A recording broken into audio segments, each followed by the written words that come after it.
السلام عليكم ورحمة الله وبركاته. ازيكم حبايبي؟ عاملين ايه؟ يا رب تكونوا بخير. قبل ما نبتدي الفيديو بتاعنا ما تنسوش تحطوا لايك وشير وسبسكرايب للقناة، وتنسوش تصلوا على النبي. النهاردة الفيديو بتاعنا هو ايه بقى؟ لقيت ان الصالون فعلا يا جماعة مكركب قوي هو والسفرة، بصوا بايظين خالص. فقررت ان احنا النهاردة هننضف الصالون كله هو والسفرة، لانهم يا جماعة بصوا الحاجات فوق بعضها يعتبر يضرب ويقلب وكده. قولوا له ما تقولوا لي طب ما انتوا لسه عاملينها لكم، هو في حد ما بيروقش؟ يعني نسيبه كده ونخش نقعد؟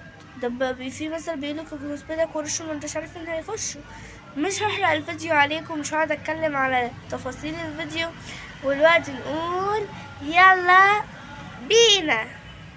وهنا بقى هنخش على طول على الصالة، على الصالون والسفرة. هنخش بقى ايه، نشيل كل حاجة ونظبطها.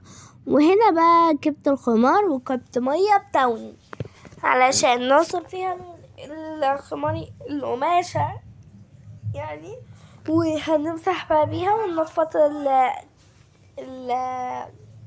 الكراسي والكنبة وكل حاجة، عشان عايزين كل حاجة منظمة وحلوة ومظبوطة 100%.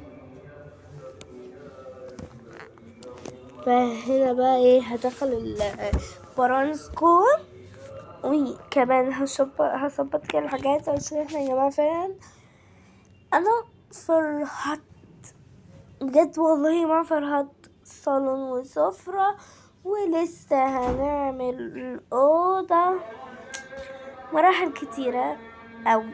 هنا بقى هلم كل حاجة. كنت بنادي على أحمد، كنت هعمل فيه مقلب، بس للأسف منفعش. فقلت خلاص ماشي يا جدع، يعني هنقول حاجة غيرها. فدخلت بقى ايه وعملت حاجة غيرها على طول، علشان نشوف ورانا ايه. مش هنفضل واقفين، مش هنفضل باصين لبعض كتير. يلا ورانا شغل، ورانا حاجات كتيرة اوي اوي اوي. فقلت يلا هنخلص، علشان لو ما روقناش الدنيا هتبقى بايظه، لو الدنيا باظت هنبصوا وهنبوظ خلاص. يبقى الشقه مش هتبقى نضيفه، ولو الشقه ما بقتش نضيفه خلاص كده. فلازم كل حاجه تكون نضيفه في مكانها، في كل حاجه. همسح بقى الترابيزه بتاعه الصالون، وهنفض الكنب وكل حاجه، عشان كل حاجه يبقى حلو وجميل ومريح كمان. حتى لو دخل عليك ضيوف هتسيبهم جماعة. اقدر لو انتي دخلتي ريحتي ونمتي، فلقيتي الجرس بيضرب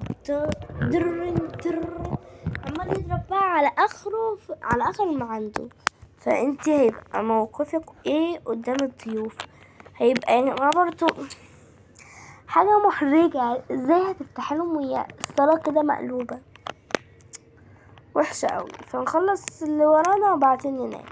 هنا بقى يا جماعة مسحت الترابيزة بتاعة الصالون، وكمان هحط بقى الديكور بتاعنا وهنحطهم بقى تاني. ويلا بينا ننفض الكراسي والكنبة وكل حاجة. فهنا بقى بظبط برضو الكرسي، بشد الحتة الصفرا بتاعته، وبظبط المخدات، بظبط كل حاجة. يعني بصوا يا جماعة برضو يعني لازما يعني برضو نساعد مامتنا لو في اي حاجة. برضو ماما بتبقى تعبانة، بتبقى عايزة حد يساعدها، لازم نساعدها في اي حاجة. يعني قومي كده اتنشطي، خليكي نشيطة، ريحيها مثلا يوم يومين، قولها يا ماما هعمل النهاردة الشقة، سيبيها عليا، خشي انت ارتاحي كده يعني.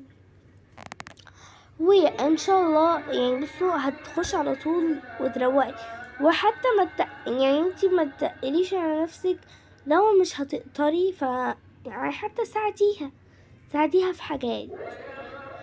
وهنا بقى احمد كده دخل الشاحن برضو كان بيساعدني، قلت له تعالى دخل الحاجات دي كلها جوه، كان بيساعدني يعني وكده. قلت له خلاص ماشي، فدخلت على طول على اللي بعده. وهنا بقى هنعمل ايه، هنظبط الحفظة اللي في الارض، وهشيل كل حاجة بقى وبس كده. خلصنا الصالة اللي كان ناقص حاجة بس الكرايد دي ماشي، هنشيل الكرايد في مكانها، بس برضه ناقص حاجة هنعملها، هناخد بالمكنسة على طول. بس كده على طول يا جماعة، زي ما انتوا شفتوا خلصنا الصالة. بس ناقص حاجة طبعا زي ما قلت لكم، واحدة هناخد بالمكنسة. فاخدت بقى على طول بالمكنسة،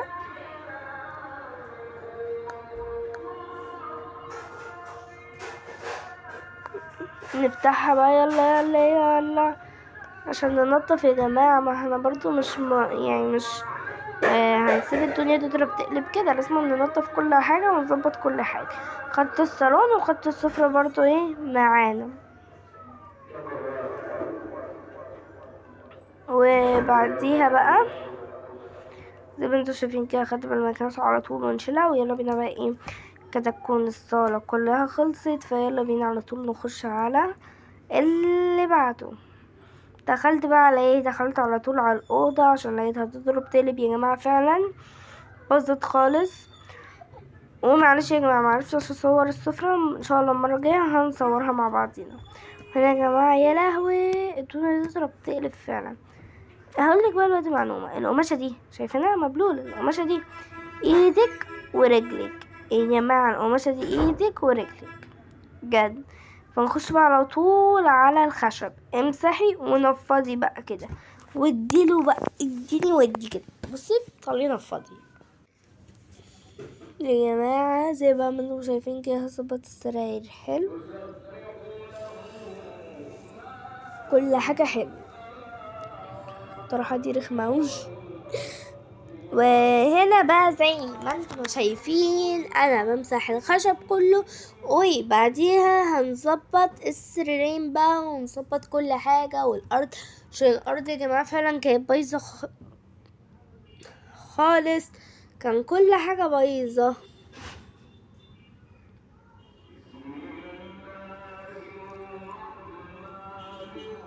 وهنا احمد بقى عمال يخلص، عايز ياخد علقة يا جماعة. ورحت بقى عملت لكم ايه، رميت لكم عليه كل المخدات، ما هو يعني كده يا جماعة. بعد ما احمد ايه اترمى عليه كل المخدات، وانا عمالين بقى نضرب ونهزر، وهو رخم. ده انت عيل رخم يا ابني، جايب الرخامة دي من ايه يا رزل يا رزل؟ يا جماعة انت رخم قوي. ماشي يا ماشي ماشي، ده هاخدك علقة، استنى بس عليا، ده انا هفكر لك في حتة مقلب وهعمله فيك. استنى بقى، لسه شفت مني حاجة؟ ها لا هوريك يا ماشي. انتظروا يا جماعة، ان شاء الله ان شاء الله هعمل في احمد مقلب ان شاء الله. ما هو انا ما بيجيش كده ايه سهل، لا هعمل فيه مقلب يعني ان شاء الله. هرد فيه كل الرخامة اللي بيعملها فيا، بس ما يعني هيقعد يرخم عليا وانا يعني هشرب كده؟ لا يا بابا استنى بس عليا كده، بفكر لك في مقلب. وهنا يا جماعة بقى هعمل ايه، هظبط بقى الحاجات، هحط المخدة واظبطها، وحطيت المخدة التانية يعني كده وظبطتها. هجيب المخدة بقى التالتة واحطها كده، بس حطينا المخدة. قولولي بقى يا جماعة في الكومنتات حطيت كام مخدة على السرير، على السرير الواحد ولا لكم على السريرين؟ واللي هيعرف يبقى هو فعلا مركز معايا. ما انت مش هتقومي تساعدي مامتك وتعملي كل حاجه وما بتحطيش لايك ليه؟ يلا بنتي انزلي حطي لايك. هو ايه ده اللايك يا حبيبتي؟ لايك لايك لايك. عايزين لايكات كتيرة. وهنا بقى ايه بظبط برضو المخدة، وهشتي بقى السرير واظبطه، وهحط برضو المخدة التانية، وهظبط بقية الحاجات، وكل حاجة تبقى قشطة على سنكة 10. عشان ايه ماما يعني تخش تلاقي ايه الأوضة حلوة ومتظبطة، والصالون والسفرة على سنكة 10.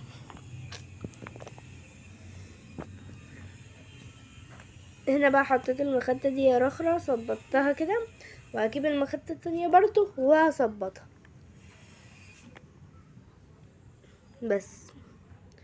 وبعديها بقى هعمل ايه، هرص المخدة اللي هي ايوان دي، وبعدين هجيب المخدة اللي هي لونها احمر في بينك دي وهحطها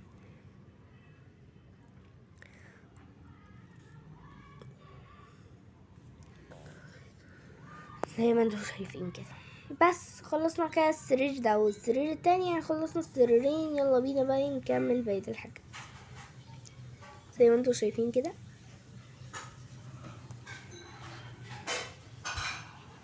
خلصنا كل حاجة، يلا بينا بقى ايه نطبق الكبرتات. اطبق بقى الكبر اصل كبرتة ايه، بطانية يا جماعة، البطاطين. اطبق بقى بطانية، معرفش ليه بتلخبط من بين كبرتة وما بين بطاطين. هعمل بقى كده بطانية، وبعدين بقى هعمل ايه، انا بقى ايه بظبط كده البطانية وبخليها برضو على سنكة 10 على طول كده، وهطبقها بشكل حلو وجميل.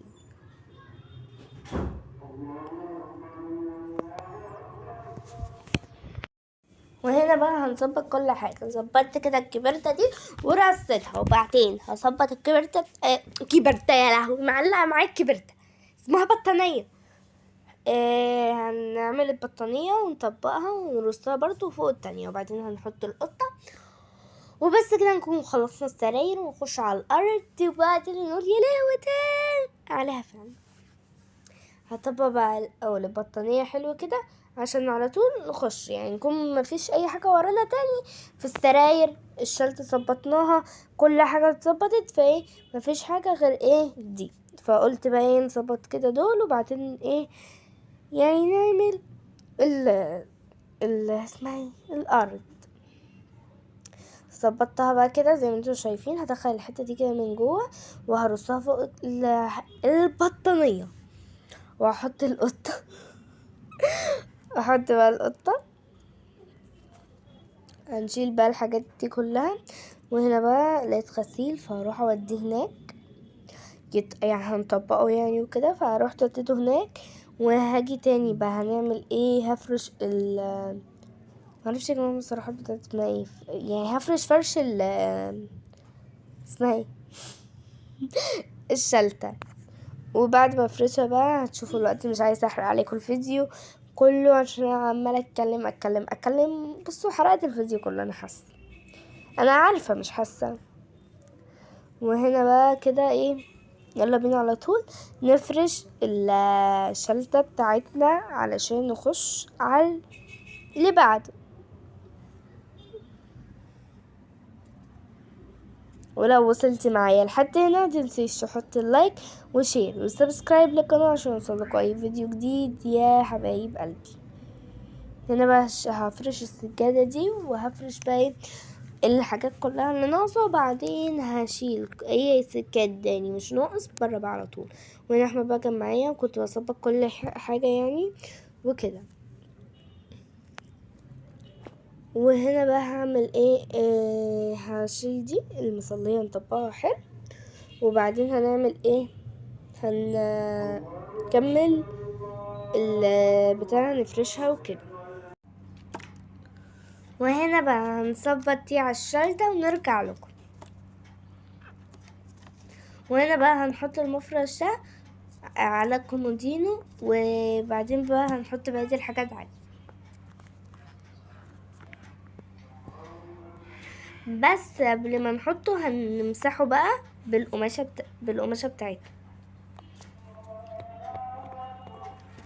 نحط بقى المفرش بتاعنا على طول عشان ورانا حاجات قد كده.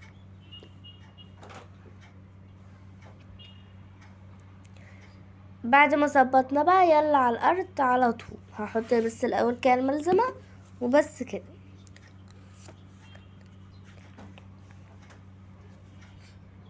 وبكده بقى نكون خلصنا السراير. يعني بصوا خلصنا الجزئيه دي كلها، ناقص بس جزئيه الارض وكده نكون خلصنا.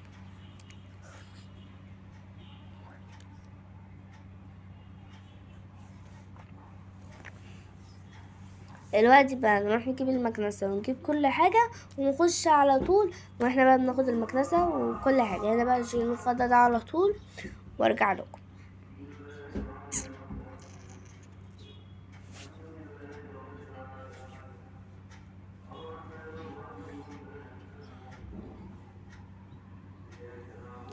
بس كده. بصوا يا جماعة الحاجات بايظة ازاي، حاجات كلها تضرب دي.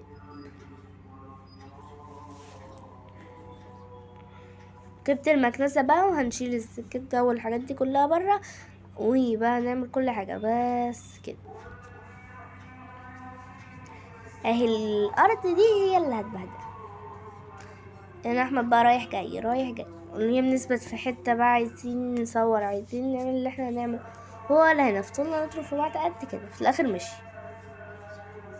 قلت له هسيب انت متعور، فاهم؟ بيقول لي فين ده؟ قلت له في خدتك. يقول لي فين هو متعور بس مش باينه، فهو ما عرفش يشوفها. قلت له خلاص ماشي امشي.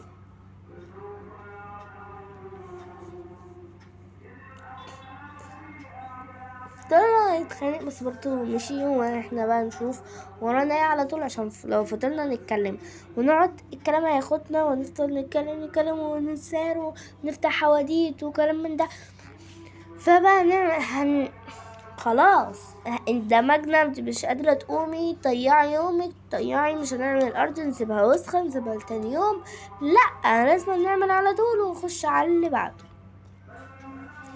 هنشيل بقى السكات وكل حاجة، وهنا بقى هنجيب المكنسة يلا نشغلها على طول وناخد بيها. واديب بقى هناك كل السكات، واديب كل حاجة مكانها علشان ما نحطش كله في حتة فهيبوظ. يعني هيعمل شكل كده كبير قوي فهيبقى ضخم، فعشان كده شلته على طول. ويلا بينا على طول ناخد بالمكنسة.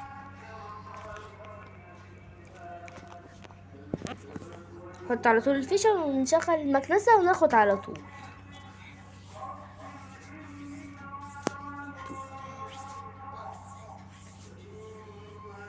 هاخد بقى الأوضة كلها حوالين الأوضة بالماسورة وكده، يعني في كل حتة مش هنسيب حتة.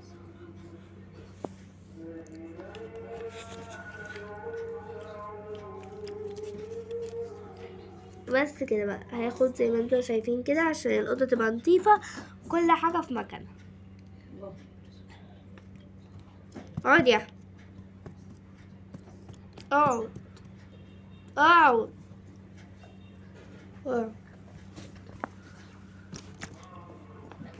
هاخد بقى برضو الطرقة بتاعت الأوضة، هاخدها برضو بالمكنسة معانا. ممكن تشيليها وتنفضيها،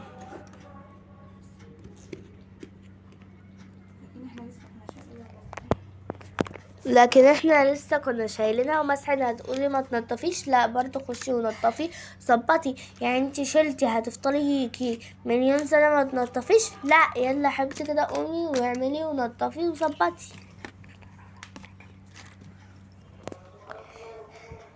متنسوش تحطوا اللايك والسبسكرايب عشان ينزلكوا اي فيديو جديد.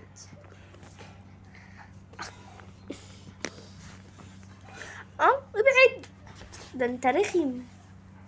وهنا بقى بعد ما خلصنا الأوضة خلصنا كل حاجة كده، الأوضة تبقى نقول فينيشيتو للأوضة. والصالون والسفرة خلصناهم، خلصنا كل حاجة كده النهاردة. يا رب تكونوا استفدتوا من الفيديو بتاعنا بتاع النهاردة. لازم برضه نساعد مامتنا زي ما قلت لكم في شغل البيت وكده.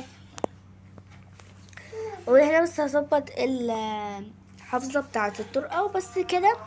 ودي تكون نهاية الفيديو بتاعنا النهاردة. بس قبل ما ننهي دلوقتي تعالوا بينا على طول نشوف الأوضة بعد ما خلصناها. بس كده يا جماعة، ودي تكون نهاية الفيديو بتاعنا النهاردة. متنسوش تحطوا اللايك والشير والسبسكرايب، ونشوفكم في فيديو جديد. متنسوش تحطوا اللايك والسبسكرايب.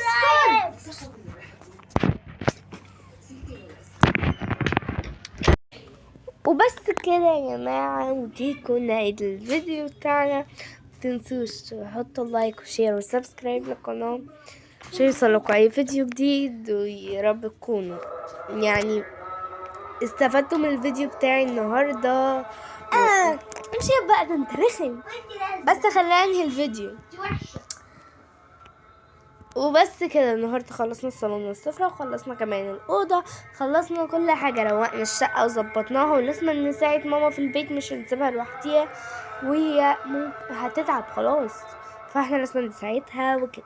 بس كده يا جماعة، وبقول لكم ان الجو الحر ده محتاج مية ساقعة منعشة، فلازم نشرب مية ساقعة. وبس كده، والوقت اقول لكم انتظرونا في فيديو جديد، ودلوقتي اقول لكم مع السلامة، باي. اشوفكم الفيديو الجاي، سلام.